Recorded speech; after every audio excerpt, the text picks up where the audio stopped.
Ready for some more Trump see I told you so's? Let's get to it.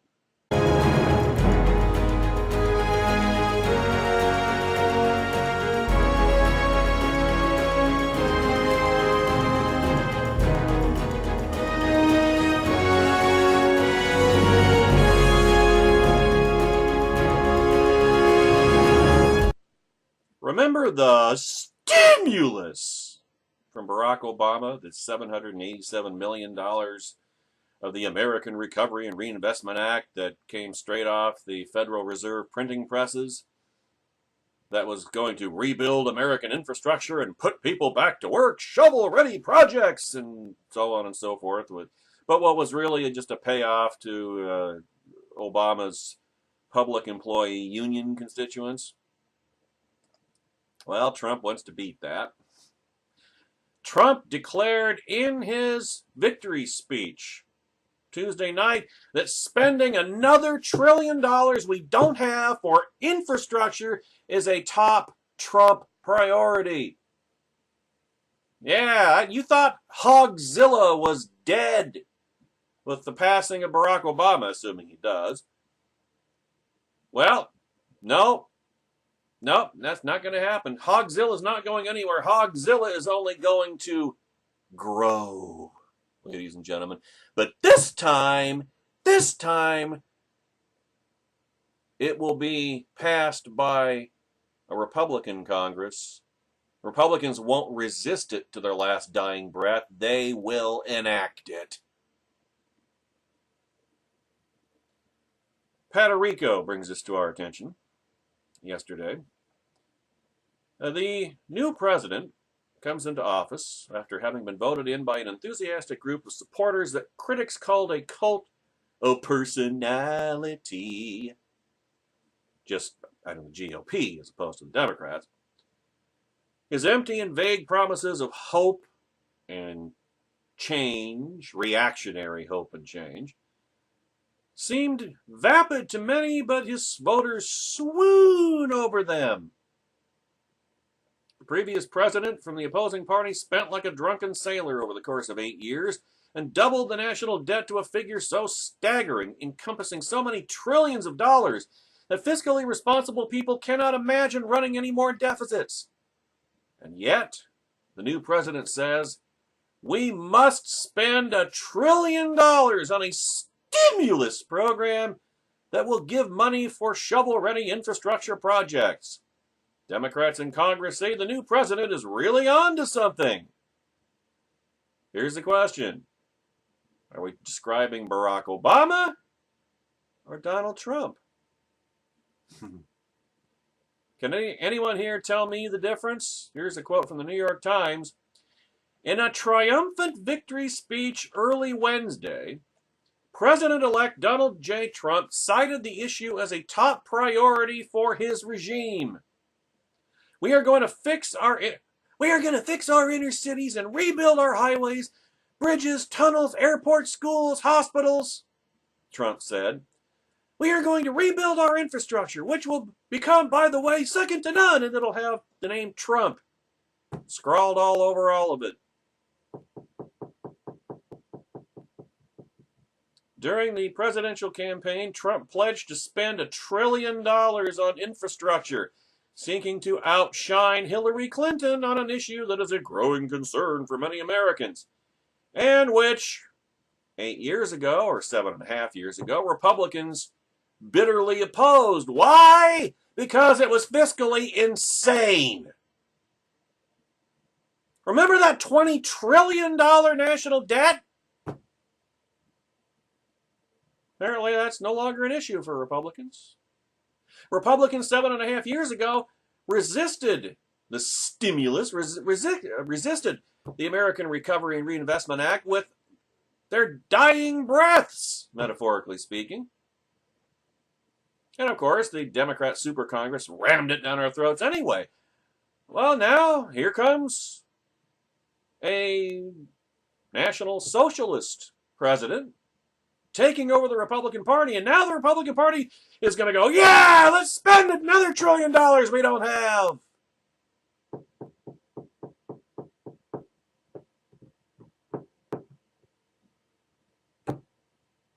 Republican Party left me. Republican Party left conservatives. And any conservatives who can support this, fuck you. Traitors. Quislings, Zimris, Judases.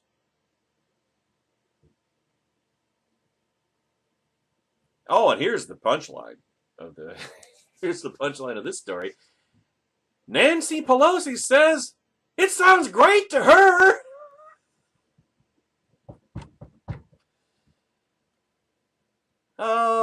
Pelosi, who was Speaker of the House during Obama's first 2 years in office and helped drive the passage of Obamacare, suggested there may even be a few points of agreement on legislative priorities. Yeah, when the new president's legislative priorities are Democrat priorities. As President-elect Trump indicated last night, investing in infrastructure is an important priority of his, she said. We can work together to quickly pass a robust infrastructure jobs bill.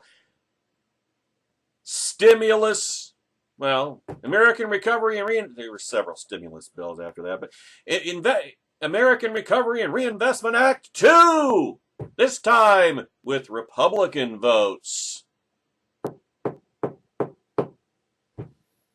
That must be the tremendous, groundbreaking, dramatic, amazing things that Newt thinks that Donald Trump is going to do, none of which is constitutional, none of which is conservative, and none of which is fiscally sane.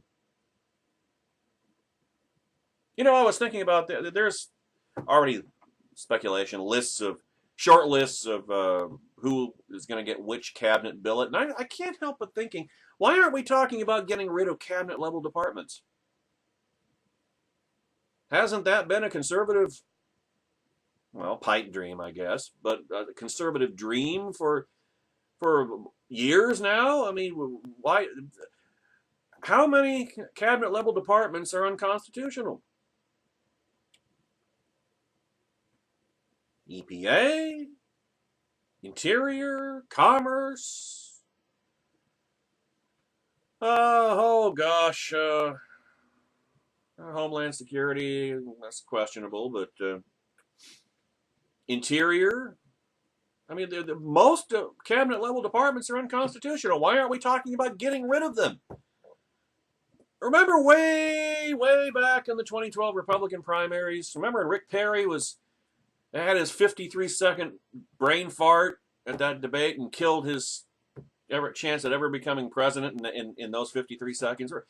Remember when he was talking about the question with that 53 seconds of silence was one of how many cabinet level departments that he was going to get rid of, and that was when he lost his train of thought, because he was trying to remember there were 3 or 4 of them: Energy, Commerce, Interior, one other, I don't know, Labor, who knows. That used to be a conservative priority, shrinking the federal government. Why are we talking about who's going to get what job where? I thought we were supposed to be getting rid of cabinet-level departments, shrinking the federal leviathan. You don't see any of that coming from this, do you? How is this conservative? Oh, it's National Socialist, all right. When the Nazis took over Germany, guess what they did? Infrastructure. Shovel-ready projects. And because Hitler quickly assumed dictatorial powers, he was able to just ram those through, because environmentalism didn't really exist 80 years ago. But the point being, I mean, that's what fascists do. It's classic. That's what they do. And now here's Trump. Let's go spend another $1 trillion we don't have, just like Barack Obama did, just like the Democrats did 8 years ago. And now Republicans are, yeah! You know how I keep saying that the Republican Party left me? I'm a constitutional conservative. The Republican Party left me. I can't support this crap. If I were in Congress, I would say, are you bleeping insane? I'm not voting for this. And I'd probably lose in the next election. President Trump would guarantee it, I would imagine, through his weasel toadies in the GOP. And, you know, McConnell and Ryan have said they're on board with it. Yeah, that's right. I told you people. I told you Trump supporters. If Trump won, he's going to turn the Republican Party. He's going to roll back conservatism. It'll be like Goldwater and Reagan and the Gingrich Revolution in 1994. It'll be like none of that ever happened. Conservatism will be purged from the GOP, and the GOP will become a second party of the left. Hello? I mean, what was the signature achievement of Barack Obama aside from Obamacare? It was the American Recovery and Reinvestment Act, which, by the way, never really panned out, did it? Remember summer of 2010? Barack Obama joking about, well, I guess those shovel-ready projects weren't as shovel-ready as we thought they were. Ha ha ha ha ha ha ha. So what will be with this? You know what's going to happen. Republicans are going to commit ideological suicide. They're going to pass this infrastructure bill. And of course the Democrats will go along. It'll be unanimous, except for whatever conservatives manage to retain their spines and stand against it, and it won't be many. But this is going to pass. No question, this is going to pass, because why would the Democrats try to filibuster it? Why would they try to oppose it? This is right in their wheelhouse. This is their agenda item. It's not a Republican agenda item. See, here's what you got to understand, Trump supporters. The Republicans control Congress. Trump will control the White House. And because Trump controls the White House, he will control Congress as well.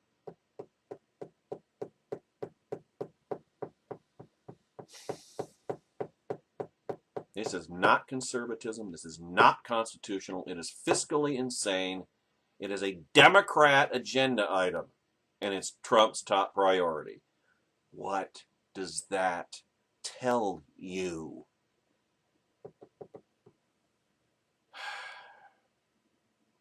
Whenever you repeat an idea of Barack Obama's, which helped him double the national debt, and Nancy Pelosi gives you a thumbs up, connect the dots, folks. Ben Howe yesterday at Red State engaged in the forlorn hoping and pointless graciousness that I simply don't have time for, because I'm a realist, and I'm not going to waste time on, well, I hope this and I hope that, but I know that that's not the case. But Ben Howe engaged in it, I guess. Russia wasn't, but here's the headline. Here's the headline. It's this. Russia was in contact with the Trump campaign throughout the campaign. Oh my goodness gracious. Ever since the stunning victory on Tuesday, as the Republican Party enjoys the most bittersweet electoral sweep in memory, there has been a soft push to... No, there hasn't. We already covered that in the previous video. There hasn't been any push to get everyone back on the same team. They told us to go, well, fuck off. That's what they did. Either that or ordering us to come back like we're prisoners or something. What I commonly hear now, especially from cuck-conservatives, is now it's time to hold him accountable. You know, if you had done your best to ensure he was never elected in the first place, you wouldn't have that task to perform. We could have unified against Hillary, but no. Now he's going to destroy the Republican Party. He already has. They just don't know it yet. Howe already said that as president-elect, his greatest wish is to have been wrong about how I viewed him. My view is he's got to prove it. I'm not going to sit here and say, well, I hope I was wrong about, I know I'm not wrong about him. If he wants to prove otherwise, he's got to put that into deeds. And $1 trillion stimulus program is the wrong move. He is a sociopath. He is a psychopath. He is an authoritarian dictator wannabe. Taking the Republican Party, at the very least, all the way back to the bad days of Rockefeller Republican irrelevancy, which after Trump goes down in 2020, that's where the Republican Party will be left. And it will be deserved. So while Ben Howe will endeavor to do less speculating on how bad he could be, and instead focus on what he is doing and what we learn about him, I am going to focus on how bad he is and how everything that he does vindicates that view. But, in other words, I don't have to give Trump a chance because it's not my chance to give. He won his chance. Whether or not you give him a chance was at the ballot box. I did not vote for Donald Trump. I did not vote for Hillary Clinton. I voted for Evan McMullin. So I did not give him a chance, but that's when I did or did not give him a chance. I did not. But he has a chance anyway. So we shall see. And if he turns out to be a conservative's dream, well, then I will acknowledge that. But I know better. So I need someone to explain to me why it shouldn't bother me that he wants to waste another $1 trillion on another stimulus bill when the last one was a disaster. And I need someone to explain to me why it shouldn't bother me that after seeing for months the denials that there was any existing relationship between Trump and the Russian dictator Vladimir Putin, news now emerges that they were indeed in contact and maybe even collusion all along. There's the quote from The Hill. Russia says it kept in touch with Donald Trump's presidential campaign before the Republican nominee's White House win. There were contacts, Russian Deputy Foreign Minister Sergei Ryabkov told the Interfax news service Thursday, according to multiple reports. Obviously, we know most of the people from his entourage. Think about that statement, folks. Ryabkov, whatever. Rybakov said, okay, the first one was a misspelling apparently. Those people who have always been in the limelight of the United States and have occupied high-ranking positions.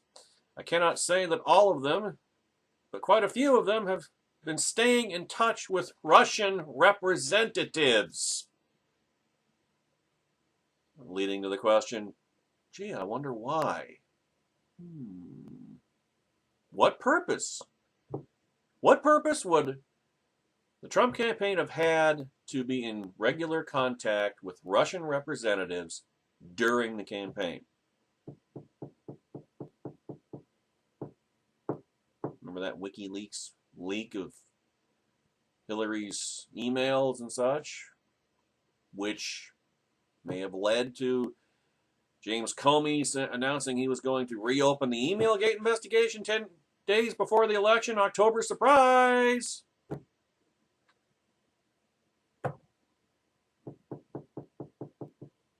We continue this work, of course, he added, Rybakov that is, without providing further details of the contacts between Russia and Trump's staff. This should not be reassuring to any Trumplican. Unless, of course, having contacts with the Russians is bad only when Hillary does it, but when Trump does it, oh, that's brilliant. The first casualty of tribalism is principle. Mark that down. Write it on the inside of your eyelids so that you never forget. See, this is coupled with the fact that it has now emerged, as I just momentarily or a moment ago alluded to, that despite denials from Julian Assange, yes, it is very likely that WikiLeaks and the Russians were working in tandem to leak information damaging to Trump's opponent, Hillary Clinton. Because when you stop and think about it, yeah, both Hillary Clinton and Donald Trump are sympathetic to the Russians. But at least Hillary charged Putin something. The Russians, Russian mafia, through whatever front organizations and cutouts and whatever, the Russians had to make contributions to the Clinton Foundation. In other words, at least with Hillary, it was selling out to the Russians, it was transactional. With Trump, the Russians, Putin owns Trump lock, stock, and toupee. This should be frightening. It is frightening. Scary. Sergei Markov, a pro-Kremlin political analyst, was jubilant at the result. Why do you think that is? Because Putin can effortlessly manipulate Trump. All you got to do, it's how Bill Clinton manipulated Trump into the race with the thought of getting his wife elected, because she couldn't defeat anybody else, and as it turned out, she couldn't even defeat Trump. But you can effortlessly manipulate Trump by just stroking his ego. That's all you have to do. Just stroke his ego, pat him on the head, and he'll go.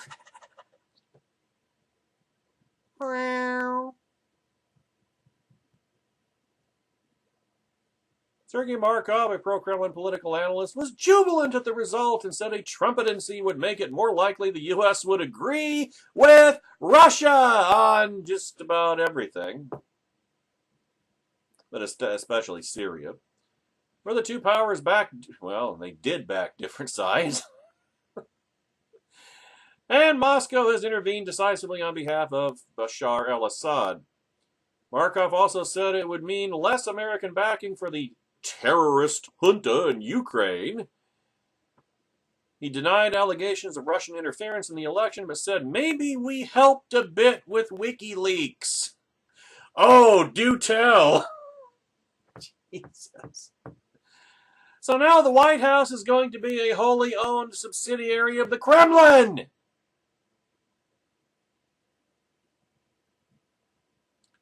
Oh, and just as a quick reminder about Trump's relationship with Putin and his overall view of foreign policy, here is a 3-minute clip about it. Give a listen. I don't know Putin. He said nice things about me. If we got along well, that would be good. Do you have a relationship with Vladimir Putin, a conversational relationship? I do have a relationship, and I can tell you that he's very interested in what we're doing here today. I could see him being rolled by Vladimir Putin, who knows how to play him. Putin reaffirming their bromance by calling the GOP frontrunner, quote, brilliant and talented. I think in terms of leadership, he's getting an A, certainly a respected leader. He's respected in his country. I think Putin's been a very strong leader for Russia. The truth is that he is strong and he's tough. The one thing we know about people like Putin is that they are brilliant at exploiting chaos and confusion. 4 years of Donald Trump as president would be nothing but a raging garbage fire of chaos and confusion. North Korea has nukes. Japan has a problem with that. They have a big problem with it. Maybe they would, in fact, be better off if they defend themselves from North Korea. Maybe we would be better off. Including with nukes, yes, including with nukes. And potential for instability in virtually every region of the world right now is just tremendous. And once you introduce nuclear weapons into that equation, you're talking World War I with thousands of times the destructive capacity. So you have no problem Japan, South Korea having nuclear weapons? At some point, we have to say, you know what? We're better off if Japan protects itself against this maniac in North Korea. We're better off, frankly, if South Korea is going to start to protect itself. Saudi Arabia, nuclear weapons? Saudi Arabia, absolutely. Can I be honest with you? It's going to happen anyway. It's going to happen anyway. It's only a question of time. When Trump says things like, well, Saudi Arabia or South Korea or Japan, they need to get their own nuclear weapons because it's not the United States' role to provide that nuclear security deterrence umbrella. He is proposing to accelerate potentially apocalyptic consequences. So you would rule in the possibility of using nuclear weapons against ISIS? Well, I'm never going to rule anything out. I have been trying to think how we could conceivably use a nuclear weapon in the Middle East or in Europe in fighting ISIS. Where can you and why put it on the table? I think, well, someday maybe. With tensions flaring between Russia and the Baltics, between China, Japan, and Taiwan, obviously North Korea and South Korea is not looking like it's going to wind down anytime soon. A foreign policy expert on the international level went to advise Donald Trump, and 3 times he asked about the use of nuclear weapons. And when you're the head of a global superpower, inconsistency, unpredictability, those are dangerous things. They frighten your friends and they tempt your enemies. 3 times he asked at one point, if we have them, why can't we use them? 70 years of U.S. nuclear deterrence policy has been premised on the fact that we do not use nuclear weapons. And once you initiate that as a possibility, there are a lot of itchy trigger fingers around the world. John Noonan, who used to be at the switches to launch a nuclear weapon, went on a remarkable tweet storm writing, in part, "Buckle the hell up," and nuclear deterrence is about balance. Trump is an elephant jumping up and down on one side of the scale. 3 times in an hour briefing, why can't we use nuclear weapons? Quietly doing a job that is really the gravest of responsibility that you can ask of a young military member. And to see Donald Trump play so loose and so fast and so callously with such an important responsibility, it's hard to watch.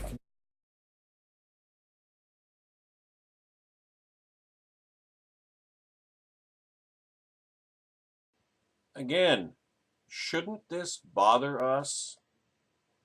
Didn't we throw hissy fits of epic proportions when Obama made a hot mic remark to Dmitry Medvedev 4 years ago that he would have more flexibility to work with the Russians after the election? And Medvedev said in his best impersonation of a Russian spy, "I will transmit this information to Vladimir."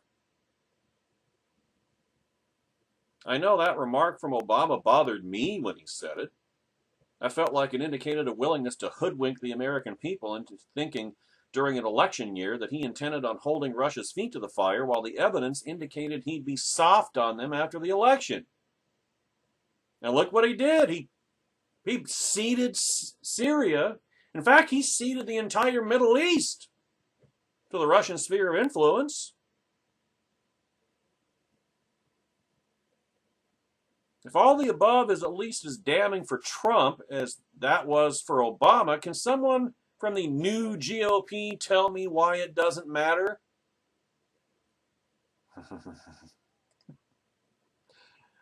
Well, I can tell you that answer right now.